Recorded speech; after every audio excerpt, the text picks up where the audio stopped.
Selamat pagi, perkenalkan nama saya Maria Krispa, saya dari kelas A2 pagi. Di sini saya akan menjelaskan materi tentang ekspor dan impor di Indonesia. Pengertian ekspor. Ekspor adalah suatu aktivitas pengeluaran suatu barang dari daerah pabean. Daerah pabean adalah suatu daerah milik Republik Indonesia yang terdiri dari wilayah darat, perairan, dan udara, yang juga mencakup seluruh daerah tertentu yang berada di dalam zona ekonomi eksklusif. Jadi, secara sederhana, ekspor adalah suatu aktivitas mengeluarkan produk barang dari dalam negeri ke luar negeri dengan tetap memenuhi standar peraturan dan ketentuan yang ada. Aktivitas ini umumnya dikerjakan oleh suatu negara jika negara tersebut mampu menghasilkan produk barang dalam jumlah yang cukup besar dan jumlah produk barang tersebut nyata sudah terpenuhi di dalam negeri sehingga bisa dikirim ke negeri yang memang tidak mampu memproduksi barang tersebut atau karena jumlah produknya tidak bisa memenuhi kebutuhan masyarakat negeri tujuan. Pengertian eksportir. Eksportir adalah kegiatan perseorangan atau badan hukum dengan melakukan kegiatan ekspor. Jika kegiatan ekspor dilakukan dalam skala yang cukup besar, maka proses pengiriman tersebut akan melibatkan bea cukai yang berperan sebagai pengawas lalu lintas pada suatu negara. Seluruh barang yang hendak diekspor akan selalu mempunyai ketentuannya sendiri tergantung dari jenis barang tersebut. Tidak semua masyarakat atau individu mampu melakukan ekspor karena mereka harus mengikuti beberapa prosedur yang harus diikuti. Namun sebenarnya prosedur dalam melakukan ekspor lebih mudah daripada melakukan impor karena prosedur impor memiliki banyak peraturan khususnya dalam hal pajak. Tapi dalam melakukan ekspor hanya beberapa produk saja yang dikenakan pajak ekspor, yaitu ekspor kayu, rotan, dan crude flying oil. 2. Tujuan dan manfaat ekspor. 1. Menumbuhkan industri dalam negeri. Ekspor adalah suatu aktivitas perdagangan dalam ruang lingkup internasional yang dilakukan untuk memberikan suatu rangsangan atau suatu permintaan dari dalam negeri sehingga mampu melahirkan industri-industri lain yang lebih besar. Meningkatkan permintaan ekspor pada suatu produk akan merimbas langsung pada perkembangan industri dalam suatu negara, sehingga hal tersebut akan mampu melahirkan suatu iklim usaha yang lebih kondusif. Selain itu, suatu negara juga nantinya akan mampu membiasakan dirinya untuk bisa bersaing dalam pasar internasional dan juga akan lebih berrelatif dengan persaing yang ketat jika melakukan perdagangan internasional. Mengendalikan harga produk. Kegiatan ekspor pada suatu negara akan membuat negara tersebut mampu memanfaatkan over kapasitas pada suatu produk sehingga secara negara tersebut akan mampu mengendalikan harga produk ekspor yang terjadi di negaranya. Kenapa? Karena saat suatu produk mampu diproduksi dengan mudah dan melimpah, maka produk dalam negeri tersebut pasti akan memiliki harga yang lebih murah. Untuk itu, negara harus melakukan ekspor ke negeri lain yang lebih membutuhkan produk tersebut agar negara mampu mengendalikan harga di pasar. Menambah devisa negara. Aktivitas ekspor pastinya akan memberikan dampak yang positif untuk perkembangan ekonomi pada suatu negara. Manfaat dari adanya kegiatan ekspor adalah demi membuka peluang pasar baru di luar negeri sebagai upaya menumbuhkan investasi, perluasan pasar domestik, serta meningkatkan devisa pada suatu negara. Komoditas ekspor Indonesia.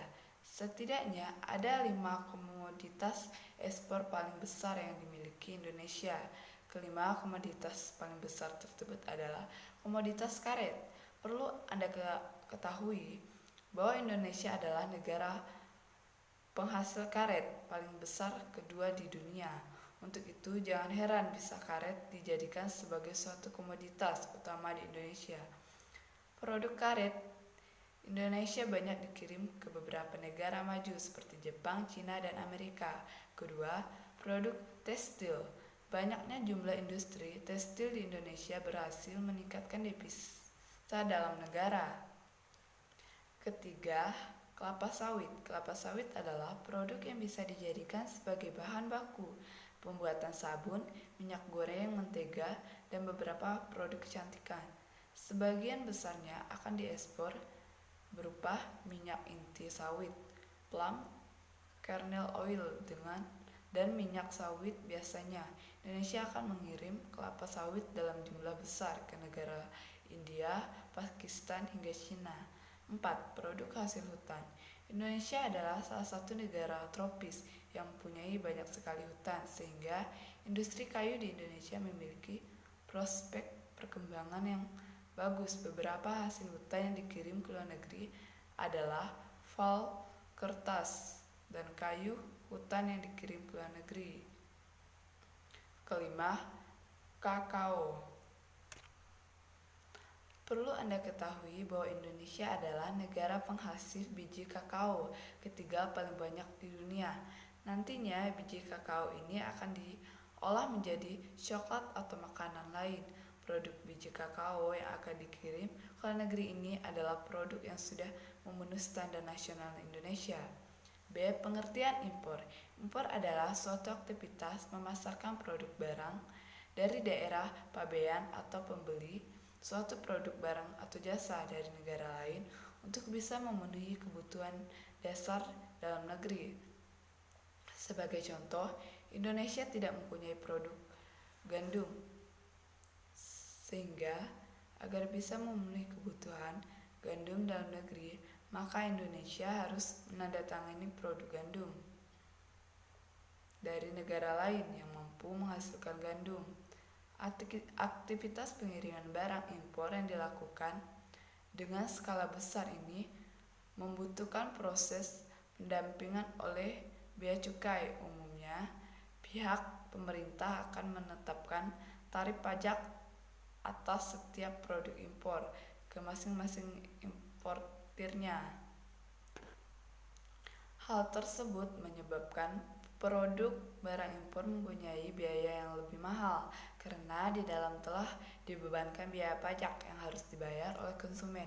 Untuk itu, tidak heran jika barang impor memiliki harga yang cenderung lebih mahal daripada produk lokal. Namun tidak semua produk bisa atau boleh masuk sebagai barang impor. Pihak Direktorat Bea Cukai mempunyai peraturan yang memperbolehkan dan melarang barang impor seperti hewan, obat-obatan terlarang, senjata api, serta seluruh benda yang memiliki unsur pornografi. 1. Tujuan dan manfaat impor. Seperti yang sudah dibahas bersama di atas, kegiatan impor memiliki tujuan utama untuk memenuhi kebutuhan dalam negeri. Kegiatan ekspor dan impor ini adalah salah satu bentuk dari komunikasi dan kerjasama pada tiap negara. Paling tidak ada satu hal yang harus membuat negara tersebut membangun hubungan baik dengan negara lain untuk memenuhi segala kebutuhannya seperti dalam kegiatan perekonomian. Sementara itu, tujuan lain dari adanya aktivitas impor ini adalah demi meningkatkan neraca pembayaran serta mengurangi adanya keluar devisa pada negara lain. Untuk manfaat sendiri, kegiatan impor akan meningkatkan potensi pada suatu negara dalam mendapatkan bahan baku, barang serta jasa pada suatu jenis produk tertentu yang jumlahnya terbatas atau tidak mampu diproduk dari dalam negerinya, sehingga hal tersebut akan mampu mendukung stabilitas negara secara tidak langsung. 2. Komoditi ekspor dan impor. Komoditi adalah suatu produk barang dan jasa yang mampu memenuhi kebutuhan pembeli. Jenis komoditi yang hendak diekspor pada suatu negara harus memiliki keunggulan maupun kelebihannya sendiri. Namun, setidaknya terdapat 3 faktor yang mampu mempengaruhi keunggulan pada suatu komoditi, yakni faktor teknologi, alam, dan biaya produksi.